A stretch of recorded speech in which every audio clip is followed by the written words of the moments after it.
Good morning. I'm Craig, and this is Marauder's Mike. This morning I'm reading Harry Potter and the Goblet of Fire, Chapter 11, Aboard the Hogwarts Express. I do slow, trauma informed readings of fiction, pausing to notice what's happening under the surface: fear, attachment, defenses, and meaning. This isn't recap or fandom theory. I'm interested in why certain stories stay with us and what they can tell us about being human. I engage with comments as we go, and we'll leave a little space at the end for conversation. Some of this material can be a little confronting, so take it at whatever pace works for you. Good morning, and let's begin. Chapter 11, Aboard the Hogwarts Express. There was a definite end of holidays gloom in the air when Harry awoke next morning. Heavy rain was still splattering against the window as he got dressed in jeans and a sweatshirt. They would change into their school robes on the Hogwarts Express. He, Ron, Fred, and George had just reached the first floor landing on their way down to breakfast when Mrs. Weasley appeared at the foot of the stairs, looking harassed. Well, that's never a good start. Arthur, she called up the staircase. Arthur, urgent message from the ministry. Harry flattened himself against the wall as Mr. Weasley came clattering past with his robes on back to front and hurtled out of sight. I can hear the frazzled and the disorganized already. When Harry and the others entered the kitchen, they saw Mrs. Weasley rummaging anxiously in the dresser drawers. I've got a quill here somewhere, and Mr. Weasley bending over the fire talking to. Harry shut his eyes hard and opened them again to make sure they were working properly. Amos Diggory's head was sitting in the middle of the flames like a large bearded egg. It was talking very fast, completely unperturbed by the sparks flying around it and the flames licking its ears. Well, I'd be a little perturbed. Muggle neighbors heard bangs and shouting, so they went and called those what-do-you-call-ems, pleasemen. Arthur, you've got to get over there. Here, said Mr. Weasley breathlessly, pushing a piece of parchment, a bottle of ink, and a crumpled quill into Mr. Weasley's hands. It's a real stroke of luck I heard about it, said Mr. Diggory's head. I had to come into the office early to send a couple of owls, and I found the improper use of magic lot all setting off. If Rita Skeeter gets a hold of this one, Arthur. What does Mad Eye say happened? Said Mr. Weasley, unscrewing the ink bottle, loading up his quill, and preparing to take notes. You know, given Arthur's interest in Muggle artifacts, I'm kind of surprised he hasn't run across a Bic pen yet, because that might be a game changer for him. Mr. Diggory's head rolled into its eyes. Mr. Diggory's head rolled its eyes. Says he heard an intruder in his yard. Says they were creeping towards the house, but they were ambushed by his dustbins. What did the dustbins do? Asked Mr. Weasley, scrabbling frantically. That's a great question. What did the dustbins do? Made one hell of a noise and fired rubbish everywhere, as far as I could tell, said Mr. Diggory. Apparently one of them was still rocketing around when the pleasemen turned up. Mr. Weasley groaned. And what about the intruder? Arthur, you know Mad Eye, said Mr. Diggory's head, rolling its eyes again. Someone creeping into his yard at the dead of night? More likely there's a shell-shocked cat wandering around somewhere, covered in potato peelings. But if the improper use of magic lot get their hands on Mad Eye, he's had it. Think of his record. We've got to get him off on a minor charge, something in your department. What are exploding dustbins worth? What are exploding dustbins worth? Good morning, Katie. Oh, yeah. I'm afraid you're going to have to remind me a little harder than that. What were we saying about Ron? And what are exploding dustbins worth? Might be a caution, said Mr. Weasley, still writing very fast, his brow furrowed. Mad Eye didn't use his wand? He didn't actually attack anyone? I'll bet he leapt out of bed and started jinxing everything he could reach through the window. Sounds like a good technique to me, said Mr. Diggory, but they'll have a job proving it. There aren't any casualties.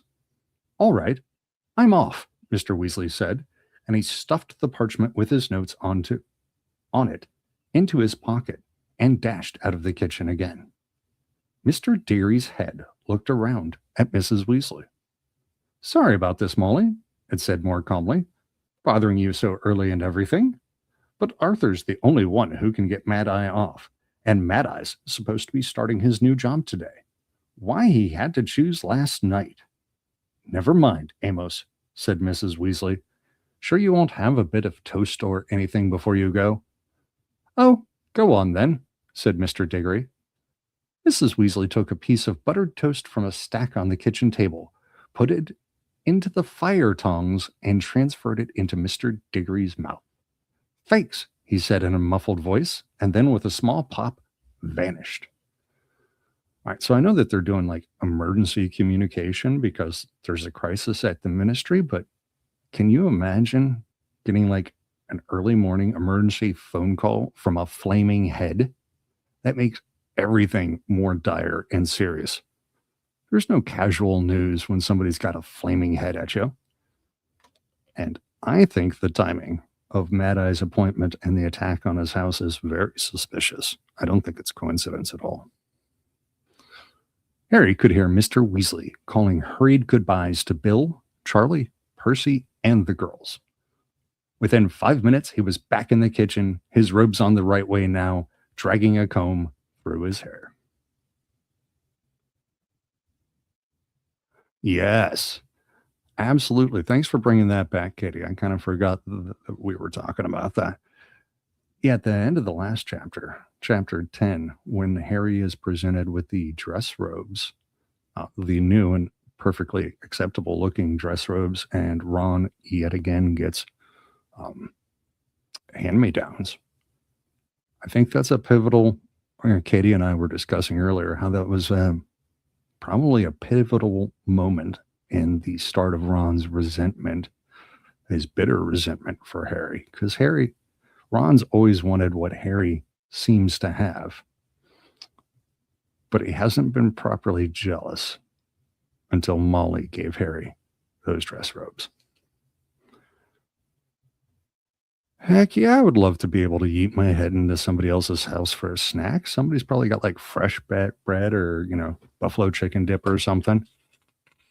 But yes, thanks for bringing that back, Katie. I think that chapter 10 was the start of the real resentment. I'd better go hurry. You have a good term, boys, said Mr. Weasley to Harry, Ron, and the twins, dragging a cloak over his shoulders and preparing to disapparate. Molly, are you going to be all right taking the kids to King's Cross? Of course I will, she said. You just look after Mad Eye. We'll be fine.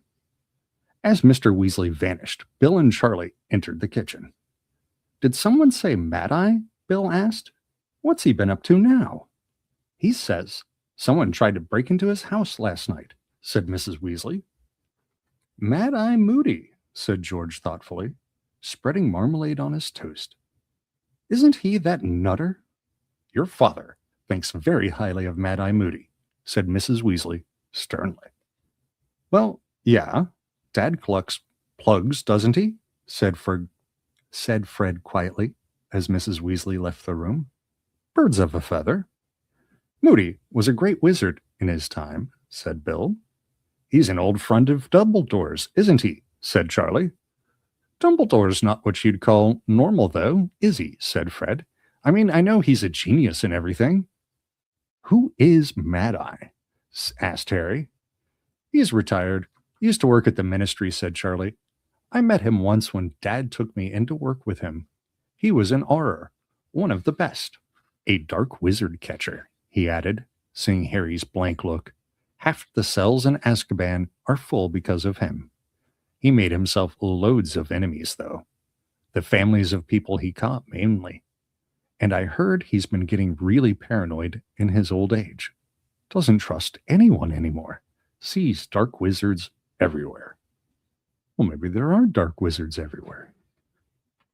Well, you're not paranoid if they're actually out to get you. Yes, for the fresh baked carbs.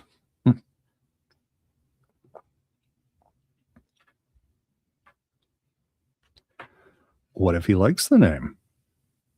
What if he likes the reputation? There's benefits to being thought slightly insane. Bill and Charlie decided to come and see everyone off at King's Cross Station, but Percy, apologizing most profusely, said that he really needed to get to work. I just can't justify taking more time off at the moment, he told them. Mr. Crouch is really starting to rely on me. Yeah, you know what, Percy, said George seriously. I reckon he'll know your name soon.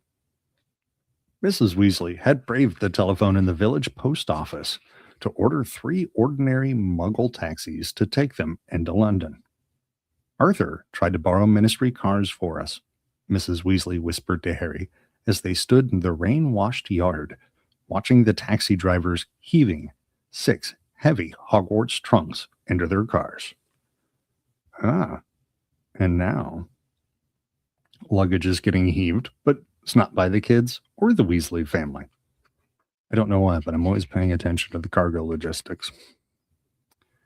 But there weren't any to spare. Oh dear, they don't look happy, do they? Harry didn't like to tell Mrs. Weasley that Muggle taxi drivers rarely transported overexcited owls, and Pigwidgeon was making an ear-splitting racket.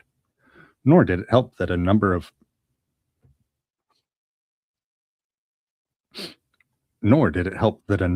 Dr. Filibuster's fabulous wet start, no heat fireworks went off unexpectedly when Fred's trunk sprang open, causing the driver carrying it to yell with fright and pain as Crookshanks clawed his way up the man's leg. Well, I wouldn't be happy either. That's a horrible fare. They better tip well. The journey was uncomfortable, owing to the fact that they were jammed in the back of the taxis with their trunks. Crookshanks took quite a while to recover from the fireworks, and by the time they entered London, Harry, Ron, and Hermione were all severely scratched. They were very relieved to get out at King's Cross, even though the rain was coming down harder than ever, and they got soaked carrying their trunks across the busy road and into the station. Harry was used to getting onto platform 9 3/4 by now. It was a simple matter of walking straight through the apparently solid barrier dividing platforms 9 and 10. The only tricky part was doing this in an unobtrusive way, so as to avoid attracting Muggle attention. They did it in groups today. Harry, Ron, and Hermione, the most conspicuous as they were accompanied by Pigwidgeon and Crookshanks, went first. They leant casually against the barrier, chatting unconcernedly, and slid sideways through it. And as they did so, platform 9 3/4 materialized in front of them. The Hogwarts Express, a gleaming scarlet steam engine, was already there, clouds of steam billowing from it, through which the many Hogwarts students and parents on the platform appeared like dark ghosts. Pigwidgeon became noisier than ever in response to the hooting of many owls through the mist. Harry, Ron, and Hermione set off to find seats and were soon stowing their luggage in a compartment halfway along the train. They then hopped back down onto the platform to say goodbye to Mrs. Weasley, Bill, and Charlie.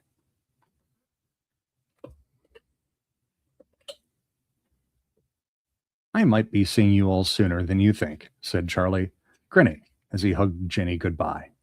Why? Said Fred keenly. You'll see, said Charlie. Just don't tell Percy I mentioned it.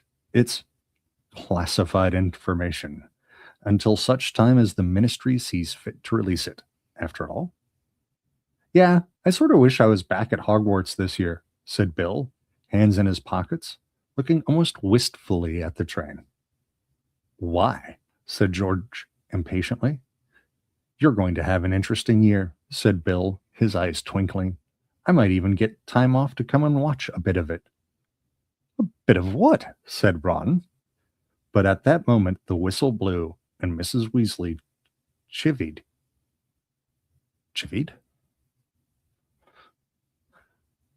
them towards the train doors.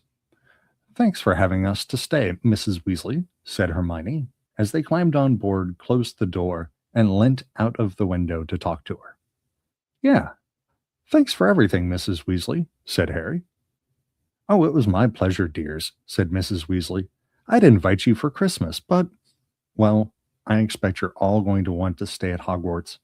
What with one thing and another. Mum, said Ron irritably, what do you three know that we don't? You'll find out this evening, I expect, said Mrs. Weasley, smiling. It's going to be very exciting. Mind you, I'm very glad they've changed the rules. What rules? Said Harry, Ron, Fred, and George together. I'm sure Professor Dumbledore will tell you. Now behave, won't you? Won't you, Fred? And you, George? The pistons hissed loudly, and the train began to move. Tell us what's happening at Hogwarts, Fred bellowed out of the window as Mrs. Weasley, Bill, and Charlie sped away from them. What rules are they changing? But Mrs. Weasley only smiled and waved before the train had rounded the corner. She, Bill, and Charlie had disappeared. Every year, our characters are yeeted into something that they had no idea was coming, and everybody thinks it's great fun. Harry, Ron, and Hermione went back to their compartment. The thick rain splattering the windows made it very difficult to see out of them. Ron undid his trunk, pulled out his maroon dress robes. Oh no, not the dress robes. And flung them over Pigwidgeon's cage to muffle his hooting. Bagman wanted to tell us what's happening at Hogwarts, he said grumpily, sitting down next to Harry. At the World Cup, remember? But my own mother won't say. Wonder what? Shh, Hermione whispered suddenly, pressing her finger to her lips and pointing towards the compartment next to theirs. Harry and Ron listened and heard a familiar, drawling voice drifting through the open door. Well, drawling. We know that's Malfoy. Father actually considered sending me to Durmstrang rather than Hogwarts, you know. He knows the headmaster, you see. Well, you know his opinion of Dumbledore. The man's such a mudblood lover. And Durmstrang doesn't admit that sort of riffraff. But Mother didn't like the idea of me going to school so far away. Father says Durmstrang takes a far more sensible line than Hogwarts about the dark arts. Durmstrang students actually learn them, not just the defense rubbish we do. Hermione got up, tiptoed to the compartment door, and slid it shut, blocking out Malfoy's voice. So he thinks Durmstrang would have suited him, does he? She said angrily.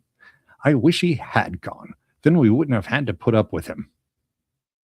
Durmstrang's another wizarding school? Said Harry. Yes, said Hermione sniffily, and it's got a horrible reputation. According to an appraisal of magical education in Europe, it puts a lot of emphasis on the dark arts. I think I've heard of it, said Ron vaguely. Where is it? What country?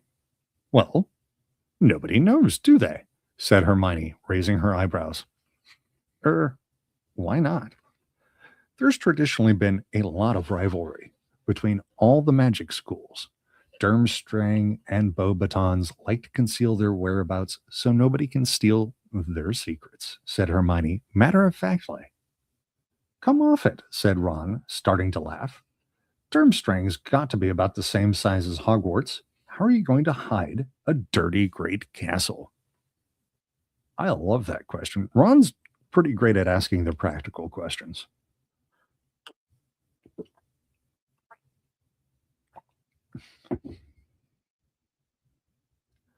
But Hogwarts is hidden, said Hermione, in surprise. Everyone knows that. Well, everyone who's read Hogwarts a History, anyway. Just you, then, said Ron. So go on. How do you hide a place like Hogwarts? It's bewitched, said Hermione. If a muggle looks at it, all they see is a moldering old ruin with a sign over the entrance saying, Danger, do not enter, unsafe. That sign's not fake.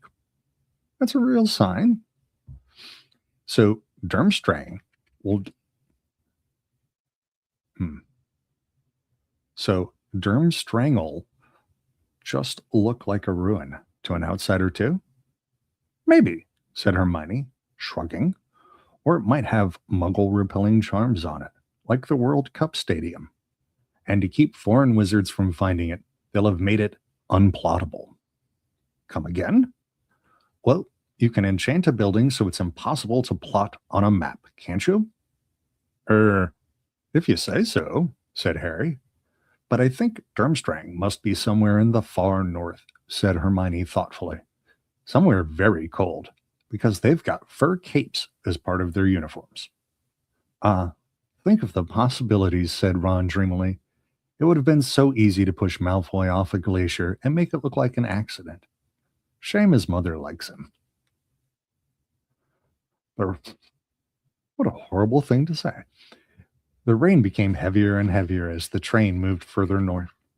The sky was so dark and the windows so steamy that the lanterns were lit by midday. The lunch trolley came rattling along the corridor, and Harry bought a large stack of cauldron cakes for them to share. Still interested in cauldron cakes. Several of their friends looked in on them as the afternoon progressed, including Seamus Finnegan, Dean Thomas, and Neville Longbottom, a round-faced, extremely forgetful boy who had been brought up by his formidable witch of a grandmother. Seamus was still wearing his Ireland rosette. Some of its magic seemed to be wearing off now. It was still squeaking, Troy, Mullet, Moran, but in a very feeble and exhausted sort of way. After half an hour or so, Hermione, growing tired of the endless Quidditch talk, buried herself once more in the standard book of spells, grade 4, and started trying to learn a summoning charm. Neville listened jealously to the others' conversation as they relieved the cup match. It's not addressed so far, but in Book 3, Prisoner of Azkaban, Harry had a very unpleasant experience on the train to Hogwarts. And I would imagine were a person in his shoes, he would probably be considering that right now. Even if he can do a Patronus now, that would probably be coming back up for him a little bit. Gran didn't want to go, he said miserably. Gran didn't want to go, he said miserably. Wouldn't buy tickets. It sounded amazing, though.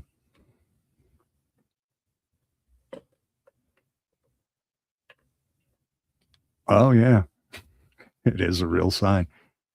Heck yeah. You might get some good photos in there. I mean, get you a nice fisheye lens, shoot in black and white a little bit. Maybe offset some strobes. You could get some great shots in there. Or maybe fly a drone through it if that's not illegal nowadays. Probably is. Yeah, absolutely YouTubers. I might be one of them. It was, said Ron. Look at this, Neville. He rummaged in his trunk up in the luggage rack and pulled out the miniature figure of Victor Crumb. Oh, wow, said Neville enviously, as Ron tipped Crumb into his pudgy hand. We saw him right up close as well, said Ron. We were in the top box. For the first and last time in your life, Weasley. Draco Malfoy had appeared in the doorway. Behind him stood Crabbe and Goyle, his enormous, thuggish crones, both of whom appeared to have grown at least a foot during the summer. Evidently, they had overheard the conversation through the compartment door, which Dean and Seamus had left ajar. Don't remember asking you to join us, Malfoy, said Harry coolly. Weasley? What is that? Said Malfoy, pointing at Pigwidgeon's cage. A sleeve of Ron's dress robes was dangling from it, swaying with the motion of the train, the moldy lace cuff, very obvious. Ron made to stuff the robes out of sight, but Malfoy was too quick for him. He seized the sleeve and pulled. Look at this, said Malfoy in ecstasy, holding up Ron's robes and showing Crabbe and Goyle. Weasley, You weren't thinking of wearing these, were you? I mean, they were very fashionable in about 1890. Oh, yeah. No, I see why you definitely wanted to discuss this now, Katie. Yeah, about the robes. Because now we've got the public humiliation and the shame on top of it. Mm. Eat dung, Malfoy, said Ron, the same color as the dress robes as he snatched them back out of Malfoy's grip. Malfoy howled with derisive laughter. Crabbe and Goyle guffawed stupidly. So, going to enter, Weasley? Going to try and bring a bit of glory to the family name?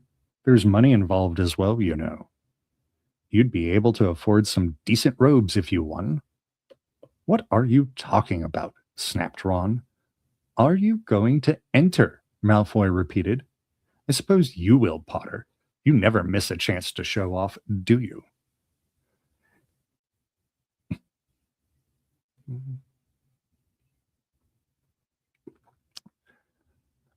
Yeah, so maybe you and I should stay away from ruins with cameras. We might get in trouble. He probably does. Draco probably spends like the 2 weeks before the train ride when he's like in the shower or doing whatever Draco does in the off season, scripting these conversations and planning conversational ploys that he can use on the triad there. There we go. Either explain what you're on about or go away, Malfoy, said Hermione testily over the top of the Standard Book of Spells, Grade 4. A gleeful smile spread across Malfoy's pale face. Don't tell me you don't know, he said delightedly. You've got a father and brother at the Ministry and you don't even know? My God, my father told me about ages ago. Heard it from Cornelius Fudge. But then, father's always associated with the top people at the Ministry. Maybe your father's too junior to know about it, Weasley. Yes, they probably don't talk about important stuff in front of him. Laughing once more, Malfoy beckoned to Crabbe and Goyle, and the three of them disappeared.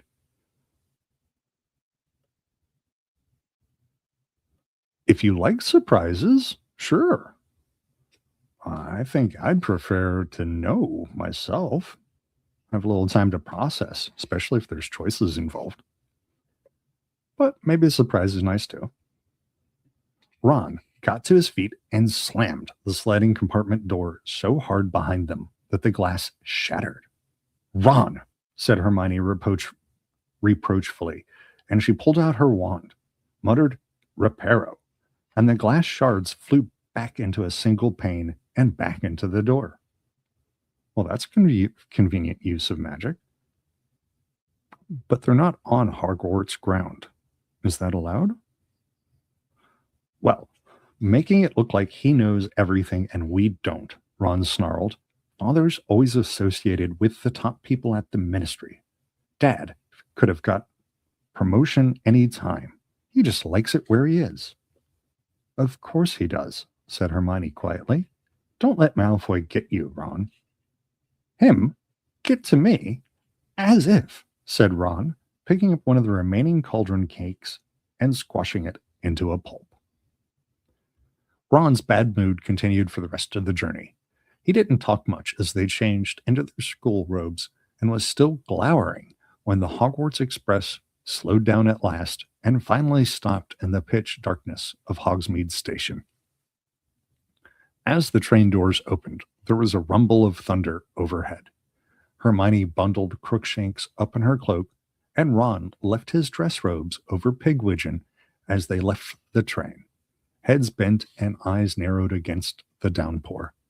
The rain was now coming down so thick and fast that it was as though buckets of ice-cold water were being emptied repeatedly over their heads.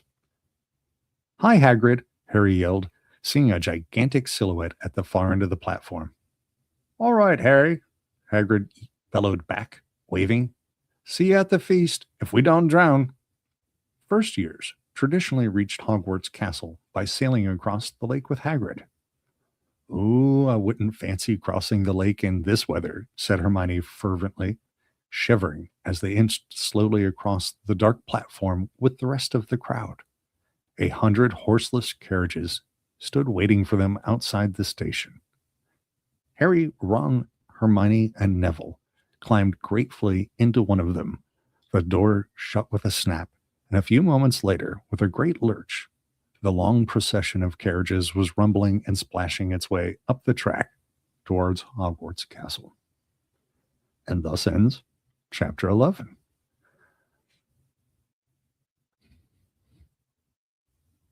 Yeah, I mean, I don't think we're going to get a firm answer. It's probably not like, an actually published, formalized set of rules, unless it is.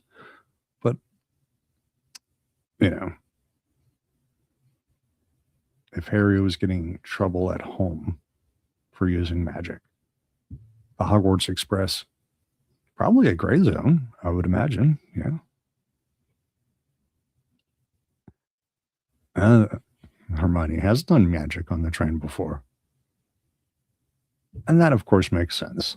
The first rule, right? Never let the muggles see. Never let the muggles know.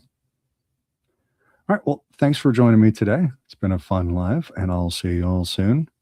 Expect a couple more remasters during the week, and I'll try to drop the second half of the omnibus for book 3. And I'll talk to you all later. Have a great day. Bye.